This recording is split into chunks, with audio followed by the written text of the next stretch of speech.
I've spent a lot of my career in the Middle East, and anyone who has had the experiences that I've had comes away with a, a sense of sadness, uh, awareness of this vast tragedy that seems endless, and in my case, a certain amount of anger that it hasn't been resolved.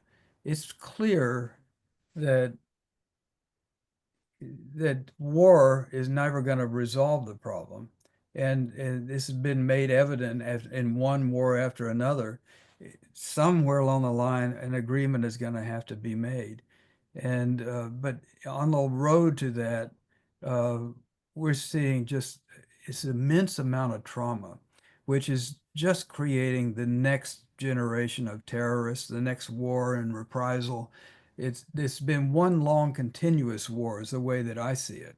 And there are periods of rearmament, which we call peace. But basically, it's an endless war that is being fought in this fanciful idea that we can live in this land by ourselves and the other will simply disappear. We'll push them into the sea or we'll push them into Jordan or Lebanon. We'll clear it for ourselves. And both sides believe this and it's not going to happen. So the war just goes on and on. And it's not a regional war. It's affecting us as well. I mean, it's embedded in our politics. It's on the campuses. The same arguments that are going on in the Middle East are happening right in our own towns. And so I think it's time for the world to become more involved and these people can't make peace by themselves. There has to be an outside force. And one of the goals of my novel is to widen the understanding of the reader. You might have a perspective about which side you're on or who's responsible. But if you can't see the conflict through the eyes of the other, then you're not really interested in peace. And this is my goal is to show both sides.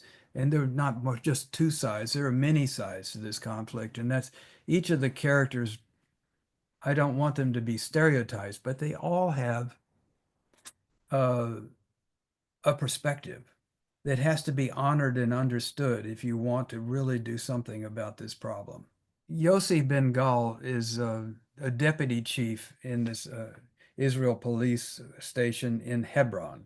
And Hebron is in the West Bank. It's about 800,000 uh, Arabs, and it's hard to estimate the number of settlers, Jewish settlers in there because it's constantly changing. The most recent number I saw was like 22,000 in the region, but in the old city of Hebron, uh, probably about 1,000 who are protected by an equivalent number of Israeli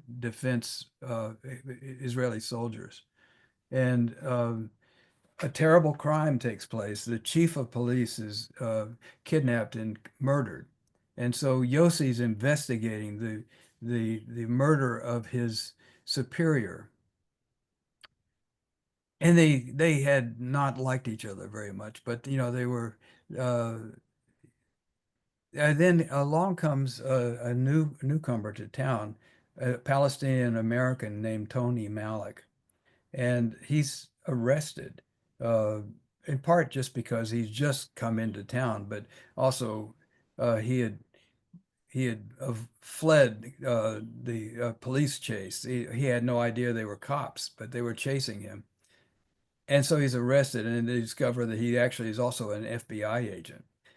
But he had an appointment that morning with the murdered chief of police, so he becomes a person of suspicion. As it turns out, Yossi and Malik need each other. They both have an interest in solving the crime, and they can't solve it on their own. So, although they are men who are very similar, the same profession, they have uh, they're single, they're lonely men in many respects. but the tides of history and culture and ethnicity and religion are pulling them apart, and they hate each other, but they grow to depend on each other. And it's a it's a way of looking at the conflict through the personalities of two very interesting and appealing men who should be friends and have to fight to find a way to be able to work together. I was in Hebron in February of 2023. I had pretty much done a draft of it, and I I had I was taking a tour. I took a tour of the old city with the settlers, and then I took a tour of the same old city with Issa Amro, who was a peace activist, and they're hard to find in the West Bank. Um, but he was assaulted by this Israeli soldier right in front of my eyes. It was a total shock. Uh, this young soldier picked Issa up by the neck and hurled him to the ground unprovoked. And Issa's head missed the curb by about an inch, and then he kicked him so hard he nearly fell down. And it it shook me in a way. This I'd never seen such a thing happen in a source of mine without any reason, without any provocation, assaulted like that. And then, I was trying to get the other soldiers to separate them, but the guy who assaulted the Issa, he kept stalking around as if he wanted to finish the job. And there had been a Palestinian murdered by an Israeli soldier not far away. So I thought he was, I mean, it was not just me. There was a Belgian photographer who videoed the thing, and we were both witnesses to this crime, but that didn't seem to matter at all. It was really unnerving. So I went back and created a character based more or less on Issa, but he has a different life course at the end. Um, and then this a novel strongly needed a female lead, you know, and I had two women that I was particularly intrigued by.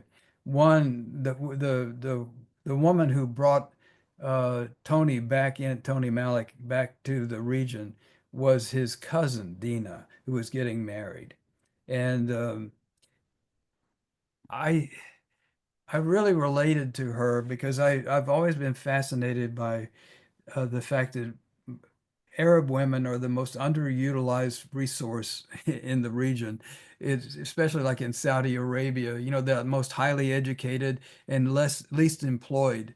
And the place of a progressive young woman in a traditional society is a really interesting tension. And so Dina is that person. And then I gave Yossi a daughter, Sarah, who is sophisticated in a profound way. She's studying political science in Paris, and she's a really appealing person, but she's torn between her allegiance to her father after her mother died.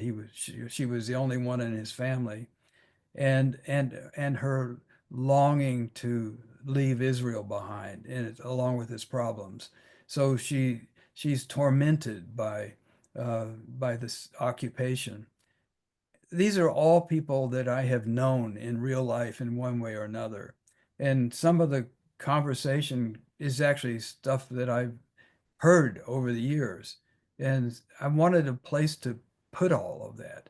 And so this novel became a way of unburdening myself of the observations I've had about this ongoing tragedy.